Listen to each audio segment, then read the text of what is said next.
Assalamualaikum warahmatullahi wabarakatuh. Selamat pagi.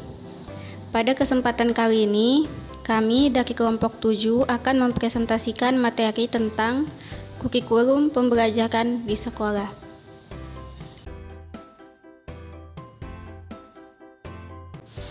Materi yang akan kami bahas pada kesempatan kali ini diantaranya: yang pertama, pengertian kurikulum; kedua, landasan kurikulum; ketiga, prinsip pengembangan kurikulum; keempat, pendekatan kurikulum; kelima, kurikulum berbasis kompetensi; keenam, kurikulum tingkat satuan pendidikan; ketujuh, kurikulum 2013; dan kedelapan, faktor penyebab perubahan kurikulum.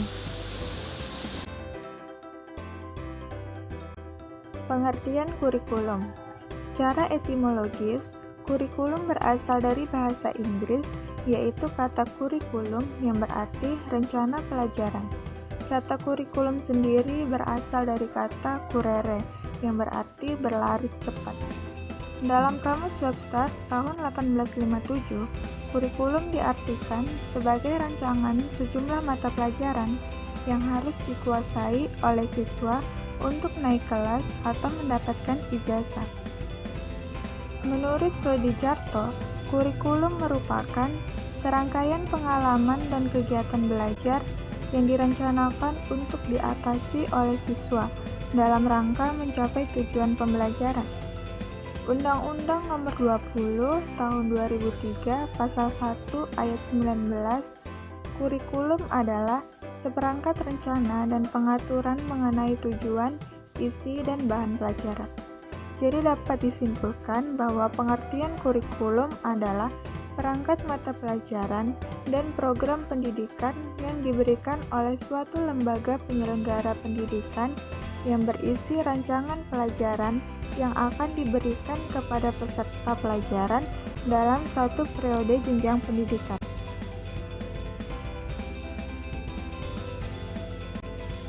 Landasan kurikulum. Secara umum, pengembangan kurikulum dikelompokkan dalam 4 jenis landasan. Di antaranya, yang pertama, landasan filosofis. Landasan filosofis mengandung arti bahwa pendidikan senantiasa berhubungan dengan manusia, baik sebagai subjek, sebagai objek, maupun sebagai pengelola. Dengan demikian, pendidikan senantiasa berintikan interaksi antar manusia. Yang kedua, landasan psikologis.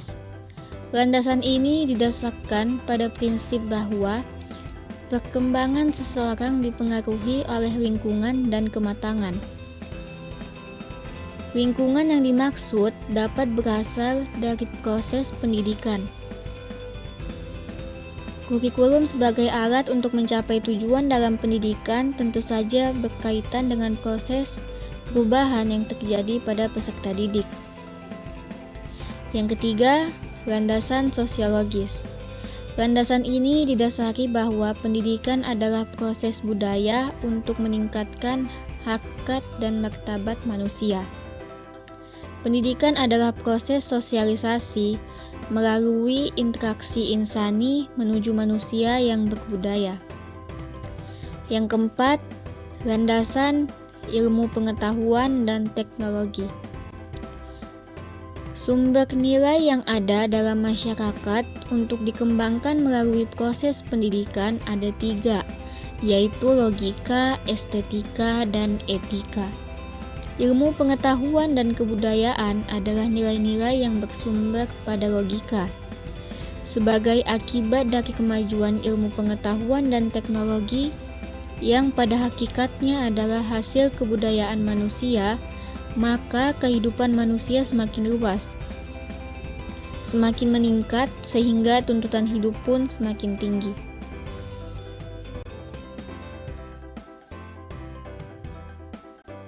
Prinsip pengembangan kurikulum.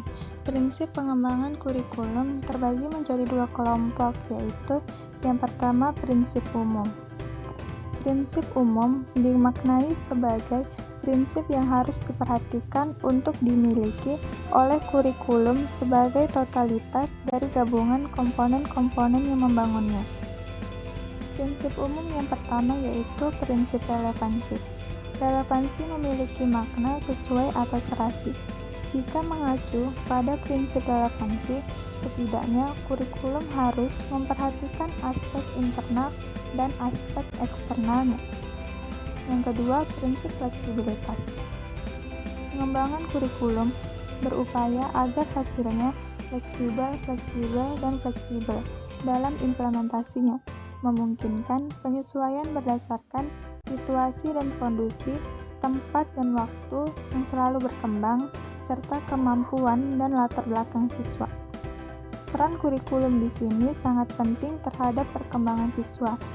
Untuk itu, prinsip fleksibel ini harus benar-benar diperhatikan sebagai penunjang untuk peningkatan mutu pendidikan. Yang ketiga yaitu prinsip efisiensi. Peran kurikulum dalam ranah pendidikan adalah sangat penting dan bahkan vital.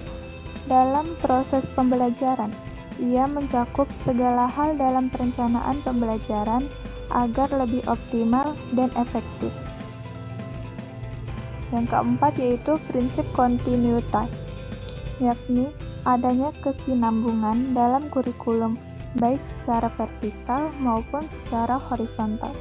Pengalaman belajar yang disediakan kurikulum harus memperhatikan kesinambungan baik yang di dalam tingkat kelas, antar jenjang pendidikan, maupun jenjang pendidikan dan jenis pekerjaan. Yang kelima yaitu prinsip efektivitas. Pengembangan kurikulum pendidikan perlu mempertimbangkan prinsip efektivitas. Yang dimaksud dengan efektivitas di sini adalah sejauh mana rencana program pembelajaran dicapai atau diimplementasikan. Dalam prinsip ini ada dua aspek yang perlu diperhatikan, yaitu efektivitas mengajar guru dan efektivitas belajar siswa. Yang kedua yaitu prinsip khusus. Sebagaimana dikemukakan oleh Sukma Dinata 27 mencakup 5 hal, yakni yang pertama, prinsip penentuan tujuan pendidikan. Tujuan pendidikan mencakup tujuan yang bersifat umum dan khusus. Dalam perumusan tujuan pendidikan didasarkan pada sumber-sumber seperti ketentuan dan kebijakan pemerintah, survei mengenai persepsi masyarakat tentang kebutuhan mereka, survei tentang pandangan para ahli dalam bidang-bidang tertentu, dan survei tentang kualitas sumber daya manusia. Yang kedua, prinsip pemilihan isi pendidikan atau kurikulum. Dalam menentukan isi kurikulum, beberapa pertimbangan yang dapat dijadikan dasar acuan ialah diperlukan penjabaran tujuan pendidikan ke dalam perbuatan hasil belajar yang khusus dan sederhana. Isi bahan pelajaran harus meliputi segi pengetahuan, sikap dan keterampilan, serta unit-unit kurikulum harus disusun dalam urutan yang logis dan sistematik. Yang ketiga, prinsip pemilihan proses belajar mengajar. Dalam proses belajar mengajar, hendaknya memperhatikan hal-hal berikut ini, seperti kecocokan metode atau teknik belajar mengajar untuk mengajarkan bahan pelajaran terhadap perbedaan individu siswa, serta keefektifan metode atau teknik dalam mengaktifkan siswa dan mendorong berkembangnya kemampuan baru. Yang keempat, pemilihan media dan alat pengajaran. Dalam proses pemilihan media dan alat pengajaran, hendaknya memperhatikan hal-hal berikut ini, yaitu kegiatan perencanaan dan inventaris terhadap alat atau media apa saja yang tersedia, serta pengorganisasian alat dalam bahan pembelajaran, baik dalam bentuk modul atau buku paket.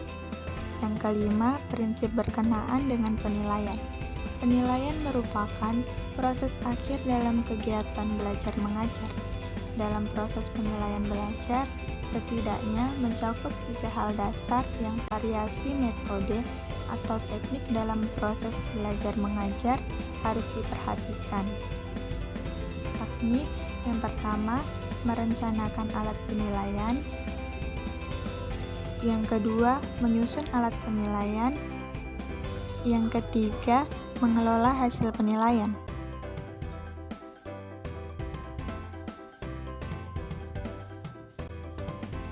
Pendekatan kurikulum. Pendekatan pengembangan kurikulum menunjuk kepada titik tolak atau sudut pandang secara umum tentang proses pengembangan kurikulum. Pendekatan-pendekatan yang digunakan diantaranya: yang pertama, pendekatan subjek akademik.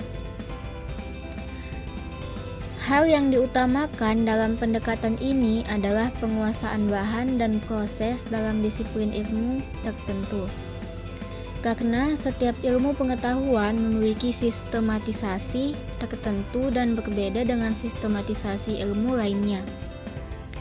Pengembangan kurikulum subjek akademik dilakukan dengan cara menetapkan terlebih dahulu mata pelajaran apa yang harus dipelajari peserta didik, yang diperlukan untuk persiapan pengembangan disiplin ilmu.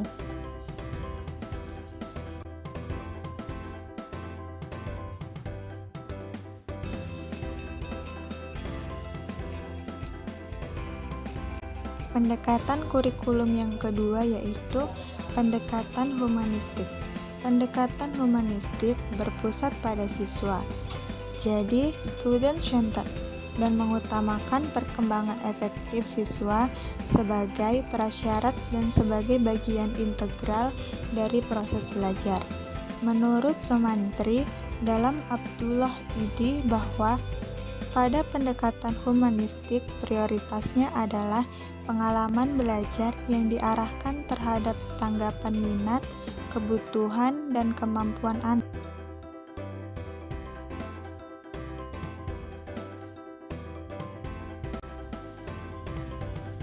Selanjutnya, pendekatan teknologis.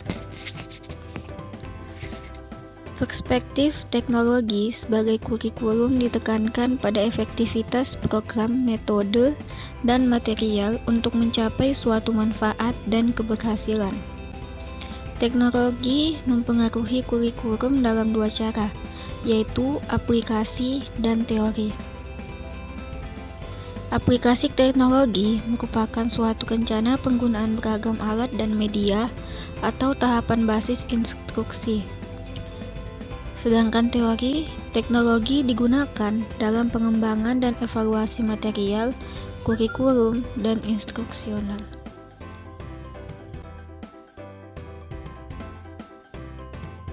Pendekatan kurikulum yang keempat yaitu pendekatan rekonstruksionisme. Pendekatan ini disebut rekonstruksi sosial. Kurikulum rekonstruksi sosial sangat memperhatikan hubungan kurikulum dengan sosial masyarakat dan politik perkembangan ekonomi. Kurikulum rekonstruksi sosial bertujuan untuk menghadapkan peserta didik pada berbagai permasalahan manusia dan kemanusiaan. Para pendukung kurikulum ini yakin bahwa permasalahan yang muncul tidak harus diperhatikan oleh pengetahuan sosial saja, tetapi oleh setiap disiplin ilmu.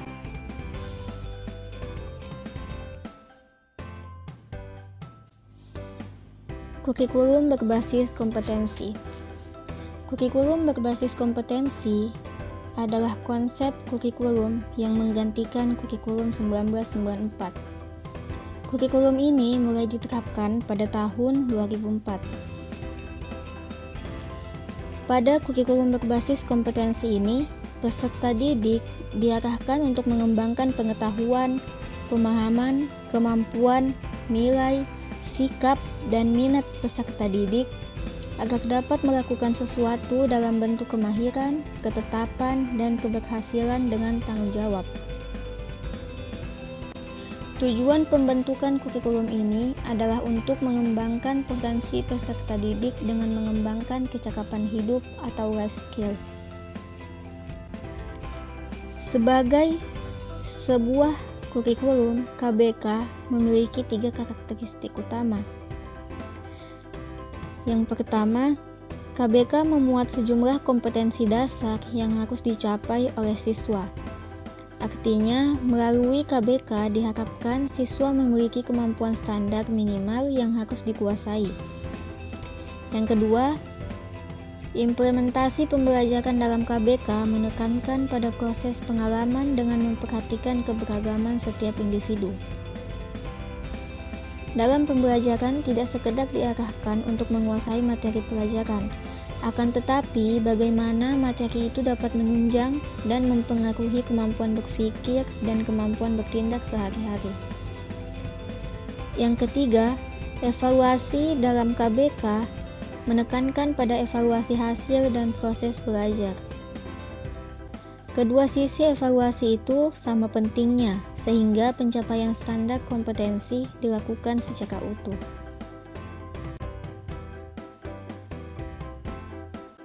Kurikulum tingkat satuan pendidikan atau KTSP.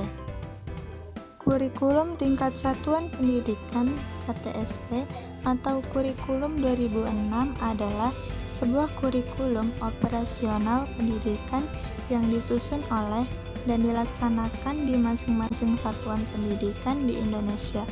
Pelaksanaan KTSP mengacu pada Permendiknas Nomor 24 Tahun 2006 tentang pelaksanaan SI dan SKL.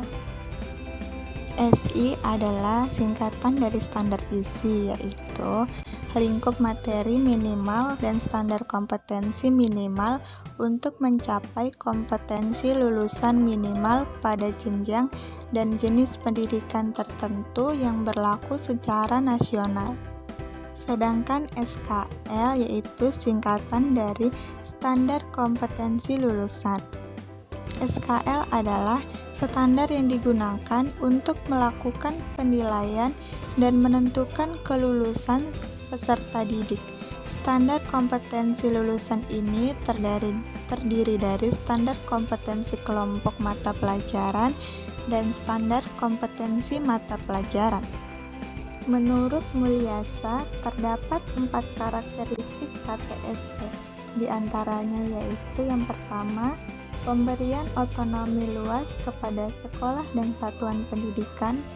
Yang kedua, partisipasi masyarakat dan orang tua yang tinggi. Yang ketiga, kepemimpinan yang demokratis dan profesional.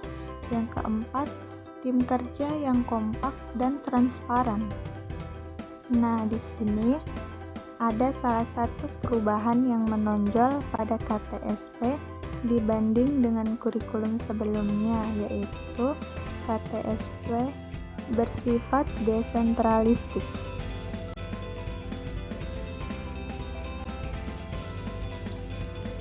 Kurikulum 2013. Kurikulum ini merupakan kurikulum tetap yang diterapkan oleh pemerintah untuk menggantikan kurikulum 2006 yang telah berlaku selama kurang lebih 6 tahun. Kurikulum 2013 masuk ke dalam masa percobaan pada tahun 2013 dengan menjadikan beberapa sekolah menjadi sekolah rintisan. Kurikulum 2013 memiliki 4 aspek penilaian, yaitu aspek pengetahuan, aspek keterampilan, aspek sikap, dan perilaku. Ciri khas kurikulum 2013 diantaranya yang pertama, belajar tuntas. Belajar tuntas yaitu peserta didik tidak diperkenankan mengerjakan pekerjaan berikutnya sebelum mampu menyelesaikan pekerjaan dengan prosedur yang benar. Yang kedua, penilaian autentik. Yang ketiga, penilaian berkesinambungan. Penilaian ini dilakukan secara terus-menerus dan berkesinambungan selama pembelajaran berlangsung. Yang keempat, menggunakan teknik penilaian yang bervariasi. Teknik penilaian yang dipilih dapat berupa tertulis, lisan, produk, portofolio, unjuk kerja, proyek, pengamatan, dan penilaian diri. Yang kelima, berdasarkan acuan kriteria.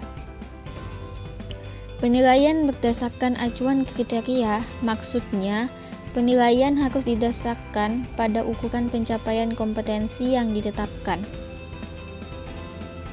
Kemampuan peserta didik tidak dapat dibandingkan terhadap kelompoknya, tetapi dibandingkan terhadap kriteria yang ditetapkan, misalnya ketuntasan belajar minimal atau KKM.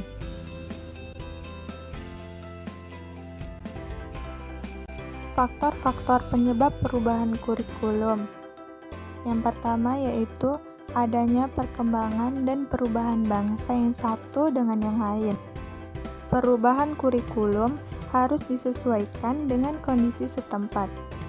Kurikulum dari negara lain tidak bisa sepenuhnya diadopsi karena adanya perbedaan-perbedaan baik ideologi, agama, ekonomi, sosial, maupun budaya.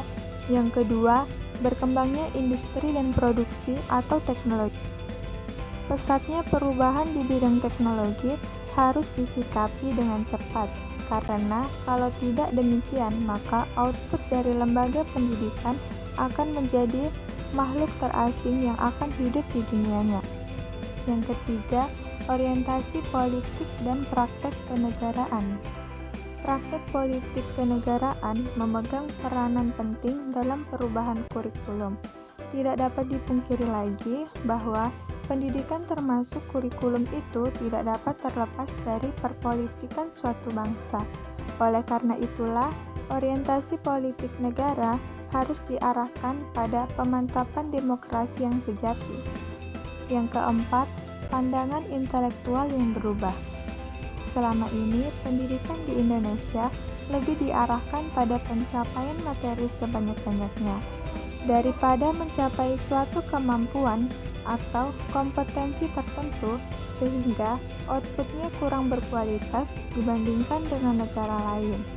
Untuk meningkatkan kualitas itulah, maka pemerintah mengupayakan dilaksanakannya perubahan-perubahan kurikulum.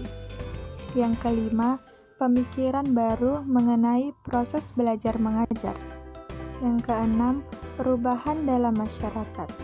Masyarakat adalah suatu komunitas yang dinamis dan akan selalu berubah, baik perubahan ke arah positif maupun negatif. Perubahan positif antara lain adalah kesadaran masyarakat terhadap kebutuhan pendidikan anak. Dan selanjutnya, perubahan ke arah negatif. Sesungguhnya lebih banyak terjadi akibat efek tidak baik, karena kemudahan-kemudahan yang dialami oleh manusia modern, seperti mudahnya berkomunikasi antar individu yang kemudian disalahgunakan untuk kejahatan. Yang terakhir yaitu yang ketujuh, eksploitasi ilmu pengetahuan. Dengan pesatnya kemajuan di berbagai bidang kehidupan, tentu ilmu pengetahuan mendapat porsi dalam kehidupan manusia. Banyak sekali disiplin ilmu pengetahuan baru yang pada dekade sebelumnya belum dikenal. Oleh karena itu, kurikulum paling tidak harus disesuaikan dengan berkembangnya ilmu pengetahuan agar anak memiliki bekal yang cukup untuk menghadapi kehidupan di masa depan. Sekian presentasi dari kelompok kami. Kurang lebihnya mohon dimaafkan. Wabillahi taufiq wal hidayah. Wassalamualaikum warahmatullahi wabarakatuh.